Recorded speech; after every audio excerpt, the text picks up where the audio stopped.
ladies and gentlemen, it has been 3 weeks since I put up a video, and I am back once again now. Here's the crack with this video. It is to display how much I've maybe lost ability-wise on Onryo in 3 weeks off. There's me proving that I've played a little bit of Survivor, but I've not played Killer since the rank reset, and it being the 28th.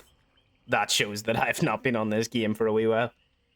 So, I want your predictions down below. Do you think I will have gotten any worse? Do you think I'll have gotten better from just being refreshed? What do you think? And also, at the end of this video, I'm going to have a teaser image that sort of shows my plans for the Christmas period and the special things that are going to go on this channel. Now, what I will say about these games, my little break from content and Dead by Daylight meant that OBS that I record with decided it does not recognize my microphone anymore. So, I have 2 games without my audio. So, I'm gonna go through them, talk about what I was thinking, what I was doing at the time, what decision-making process was going on in my head, and try and just commentate over the top of it. Hope you enjoy. Alright, so we load into game number 1, and the first thing we see is Haddonfield. Not sure why I'm checking the menu there. Bit of a skill issue. I think it's literally just the Wii Match Details thing up in the top corner. I've not seen that before, and I was being a bit interested. Scratch marks have shown up on the side of this building, and that means the first chase is straight underway, straight onto the Lara. My mind games are a bit rusty after a bit of time off, and I'm getting caught on everything, but I haven't played this game for a long time. I know my ping is bad enough to get that hit. Now, the TVs are on, and the first thing an Onryo will do when TVs turn on is teleport, which is exactly what I've done. I'm heading back towards main and have found Leon. Do get the hit, and Blood Fever comes through. Will I commit to the chase? I'm considering giving it up, but no. We are going to give it up. Head to the other side of the map, see if we can put a bit of pressure elsewhere.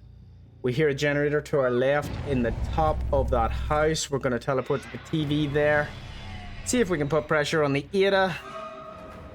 She waits because she's a little bollocks, and she has balanced landing, which is going to get her away from us. Get her to this fairly safe loop on the car. I don't fancy it. I'm going to go back towards my Leon that I know is injured and who is sitting on my totem. He's going to taste the ground. Trying to bait the save now. But Rebecca is not going to make it around in time. I'm going to lift him. I see the basement hooks there in main, and I'm going to go for basement, especially with that first generator popping. It's a great way to try and add some pressure to this game. First match back, first hook at 4 gens. Not too great, but on Onryo, hooks aren't really a big deal. You can kind of get away with slugging. I've not gone for that option, however. I do want that basement pressure, and rightly so. Do think I'm going to get the hit through that, but Ada pulls off the stun. I'm going to break this and head back towards the middle. This generator has a bit of progress. I'm going to chase the Survivor off it, but I don't want to stray too far from main because I know I've got that Survivor in the basement who just gets unhooked. We're going to turn the corner, and both Leon and Rebecca coming up. I'm being a bit more fair this match. I'm going for Rebecca straight away. She does try to bamboozle me on the stairs, but the down comes in, and Surge comes in on that generator in the middle, which is key because it was getting a serious amount of progress. Also, it's another basement hook. It's really good for pressure. Leon, he had his heart and soul set on getting rid of that hex, and does eventually. We're going to teleport away, give him a bit of false confidence before heading straight back to put the pressure on. We find him at the front door, catch him out completely, and knock him into the dirt once again. And that's going to be 2 survivors now, heading to the basement. The flashlight save nearly comes in from Ada, but not quite. She's going to run down after taking a hit into the basement. Not really a good decision from her. I'm going to get the hook, though. do manage to fling round Rebecca and land a hit on Ada. I'll wait on the unhook from Rebecca because it's a conspicuous action. I'll bait out the save from Leon. He does still have the endurance off hook. And I'll hit him to put him into deep wound. He does try the dead hard even though he's in deep wound, which is an interesting one. And I've decided, right, I've got 3 down here. I'll start picking up the survivors that were down first. Try and make sure and avoid any possible unbreakables, but it's 3 survivors in the basement. The other Lara is somewhere on the map right now thinking, what have I been teamed up with? I'm thinking, what is this for a first game back? And obviously I don't want to stray too far from this basement now that I've got them there. I'm going to sit pretty, put a bit of pressure on them, maybe teleport a few times to see if the Lara picks up any stacks, which she does. Again, not going too far. I want eyes on that main building the entire time, and unfortunately for Lara, her little red medkit gives her away in the bush. She does decide to do some weird shit on the stairs. This is exactly what Rebecca tried on the main stairs. And instead of going for a Onryo, I decide, fuck it, I want a Christmas tree in the basement. It's that time of year, or it's getting towards it. Let's put you in the basement, finish this first game, and get on to the second one.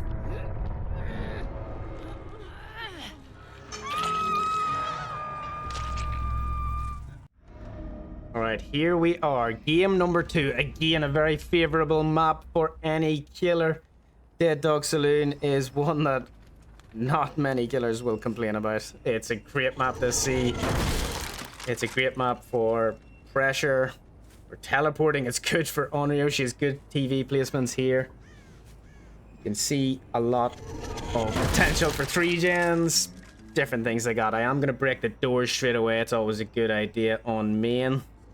I can hear the gen on gallows, and I'm waiting for the TV to come on below it. Then I'll go straight to it.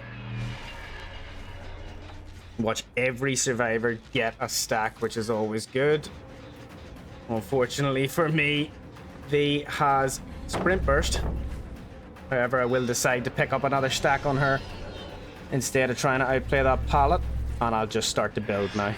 Teleport to a few TVs around the map and see what sort of pressure I can get on here.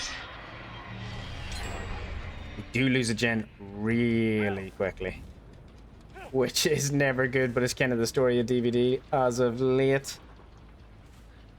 And this poor fella doesn't look behind him, does pick up a hit, and that will be Face the Darkness active, which is always good for this build.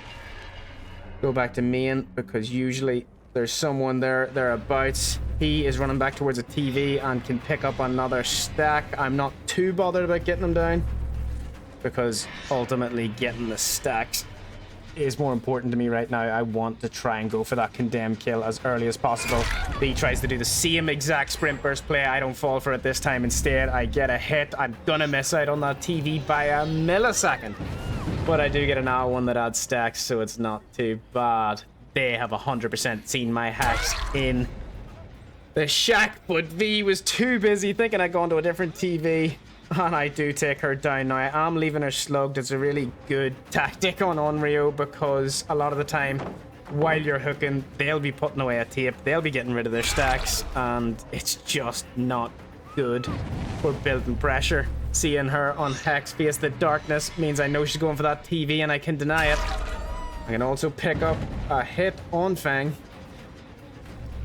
and I'll know that she has high stacks because she stayed to try and get that TV no matter what. I'm not sure why she did, though. She doesn't actually have a tape. And this is the fun bit when you have got some good survivors, some good teammates. It can be a game of cat and mouse, a game of let's all take hits for the person that's going to get condemned. It's exactly what you want to see as an Onryo, because it means you're getting pressure for absolutely nothing. I don't know why I didn't break that door here. I do get shack pallet for my troubles, though. And I know that she's heading back towards me. And now, while I'm demanifested like this, I actually could have ran through top there, but I decided I'd rather have all the survivors injured rather than just go for the one. I'm not sure why I did that. Again, I'm not the perfect Onryo main. I'm just an Onryo main. And maybe on another day, I'd have went through him, got the down, and really ramped up the pressure in this game. Now, me teleporting here, even though she does have a red ring, was more to shut off that TV and give her one less option of where she can get a tape. Because no matter what happens here, I don't want her being able to get rid of that condemn. They are resetting, as you can see in the bottom left, while I'm putting pressure on her. So my biggest fear right now is one of them coming in for the hit, her getting the tape, and her denying me this. But I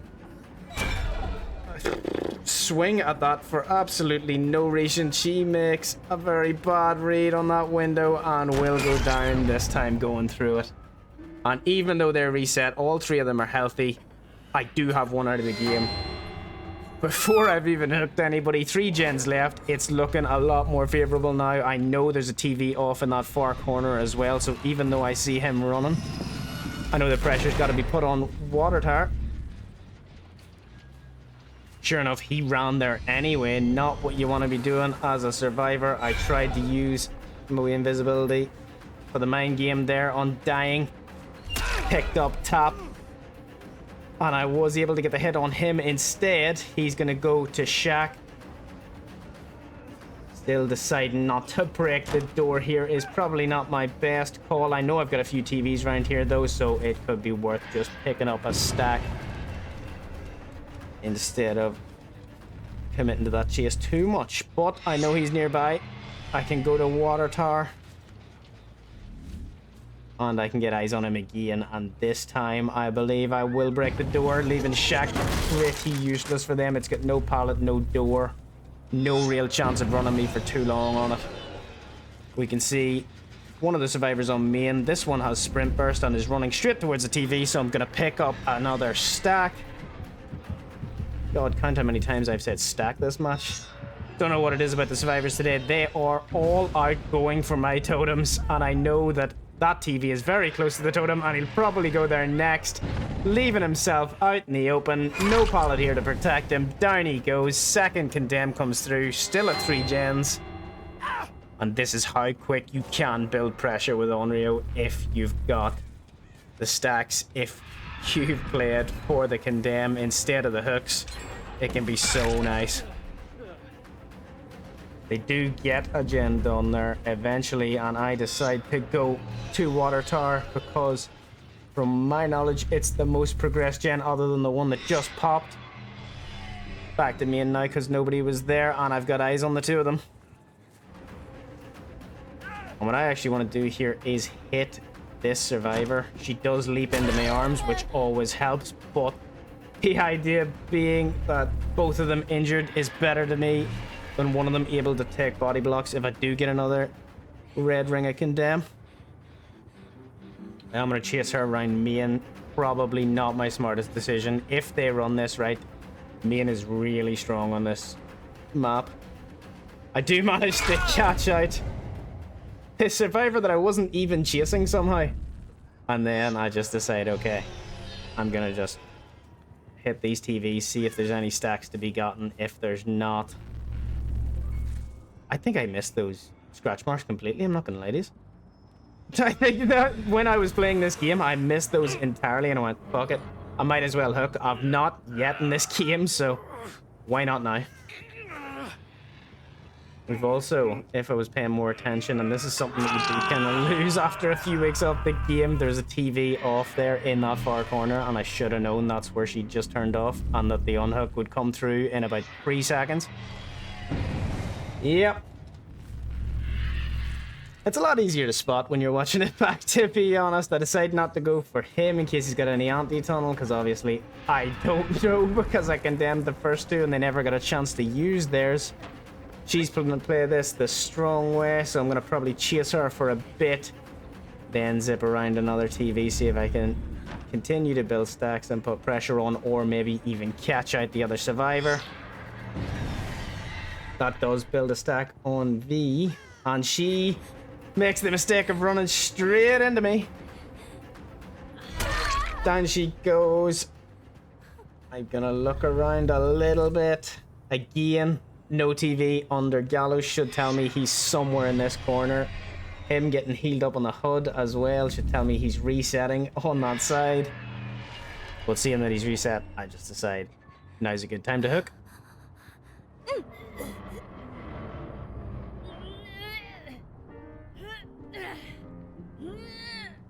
I'm gonna hook central because it can be seen from a good few places on the map, meaning I can see if he comes in for the save. I'm only gonna teleport to TVs that are close by the hook so that it's never too far from me if I want to go in and take him down. I did notice the TV was off at Water Tower, meaning he was over there because he has those lines around his profile, and that means he has a tape. Get an easy hit there. Blood Fever is still up after all this time. Undying has done absolute bits. I try a mind game here that he is just never falling for, and instead chase him around here. Again, trying the mind games. Maybe a bit rusty on them. I have had a bit of time off. It happens to the best of us. But one mind game that always seems to work for me is the thick pallet break. It comes through, and this Alucard is gonna taste a Mori. So that... I'll wait till the noise stops a bit. That's the 2 games. I didn't get the hatch here. That's the biggest travesty of it all. Hopefully you guys enjoyed. Hopefully I wasn't too much of a skill issue. I'm gonna be playing her a lot more over the next wee while, because obviously I've missed playing her. I've missed playing the game. But the break was really good for me. I'd recommend it for anybody who's just getting tired of DBD. And yeah, I'm going to show you now the teaser for what's to come, the little image. See if you can work out what the big plan is for Christmas time. And yeah, see you guys in the next one.